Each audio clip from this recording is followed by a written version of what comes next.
যুক্তরাষ্ট্র ও রাশিয়ার মধ্যে স্নায়ুযুদ্ধ পরবর্তী সবচেয়ে গুরুত্বপূর্ণ সামরিক চুক্তি নিউ স্টার্ট এখন অতীত। দুই দেশে থাকা হাজার হাজার ওয়ারহেড নিয়ন্ত্রণে রাখাই ছিল এই চুক্তির মূল উদ্দেশ্য। প্রশ্ন উঠেছে, এখন কি তবে কোনো সীমাবদ্ধতা ছাড়াই নিজেদের পারমাণবিক ভাণ্ডার সাজাতে মরিয়া হয়ে উঠবে দুই পরাশক্তি? 2010 সালে মার্কিন প্রেসিডেন্ট বারাক ওবামা এবং রুশ প্রেসিডেন্ট দিমিত্রি মেদভেদেভ চেক প্রজাতন্ত্রের প্রাগ শহরে নিউ স্টার্ট চুক্তিটি করেন, যেটির লক্ষ্য ছিল নতুন করে পরমাণু অস্ত্র বৃদ্ধি না করা। বিভিন্ন সময়ে যুক্তরাষ্ট্র ও রাশিয়ার মধ্যে পারমাণবিক সংঘাত নিয়ন্ত্রণে করা চুক্তিগুলোর মধ্যে সর্বশেষ ছিল এই নিউ স্টার্ট। তবে চলতি মাসের 5 ফেব্রুয়ারি শেষ হচ্ছে গুরুত্বপূর্ণ এই চুক্তিটির মেয়াদ। এর ফলে বিশ্বে নতুন অস্ত্র প্রতিযোগিতার সম্ভাবনা দেখা দিয়েছে, যেখানে চীনও এক গুরুত্বপূর্ণ প্রতিযোগী হবে বলে ধারণা করা হচ্ছে। সংবাদ মাধ্যম আল জাজিরার এক প্রতিবেদনে এমনটাই জানানো হয়েছে।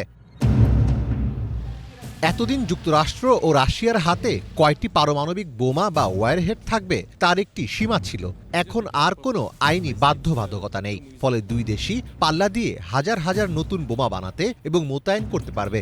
বিশেষজ্ঞরা সতর্ক করেছেন যে কয়েক সপ্তাহের মধ্যেই দুই দেশ শত শত অতিরিক্ত অস্ত্র মোতায়েন করার সক্ষমতা রাখে। নিউ স্টার্ট চুক্তিটির উদ্দেশ্য ছিল অনিয়ন্ত্রিত অস্ত্র প্রতিযোগিতা ও যুদ্ধের ঝুঁকি এড়িয়ে চলা। ফলে এখন রাশিয়া ও যুক্তরাষ্ট্রের পারমাণবিক অস্ত্র বাড়িয়ে নেওয়ার সম্ভাবনা অনেক বেশি। অন্য দেশগুলোর মধ্যেও এই অস্ত্র বৃদ্ধির প্রতিযোগিতা শুরু হয়ে গেছে। চীন এর একটি বড় উদাহরণ। রাশিয়া ও চীনের মধ্যে পারস্পরিক পারমাণবিক রেষারেষি বলে কিছু নেই। রাশিয়া ও চীন কৌশলগত অংশীদার, যাদের বর্তমান বা অদূর ভবিষ্যতে একে অপরের বিরুদ্ধে পারমাণবিক দ্বন্দ্বে জড়ানোর কোনো কারণ নেই। তবে আন্তর্জাতিক রাজনীতিতে কার কি উদ্দেশ্য তার চেয়ে কার কতটুকু ক্ষমতা আছে সেটাই বড় কথা।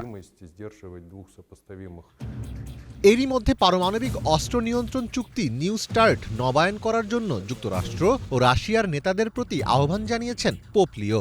বুধবার ভ্যাটিকানে সাপ্তাহিক সাধারণ সাক্ষাৎকারে প্রথম মার্কিন পোপ লিও বলেন, এই চুক্তিটি যেন মেয়াদ উত্তীর্ণ হতে না দেওয়া হয়, আমি সে বিষয়ে জরুরি আবেদন জানাচ্ছি।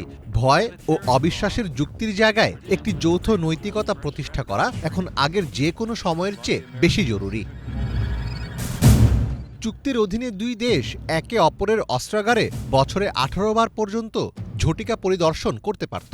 চুক্তির মেয়াদ শেষ হয়ে যাওয়ায় এখন এক দেশ জানবে না অন্য দেশ গোপনে কয়টি নতুন ওয়ারহেড বানাচ্ছে। এই চুক্তির মেয়াদ শেষ হওয়ায় এখন এক দেশকে আরেক দেশের গোয়েন্দা তথ্যের উপর নির্ভর করতে হবে, যা থেকে অহেতুক যুদ্ধের সূচনা হতে পারে।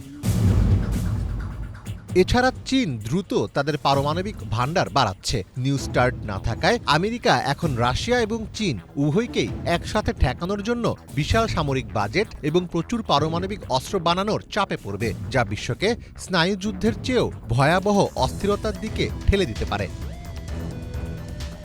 মীর ফজলে রাব্বি, বাংলা ভিশন।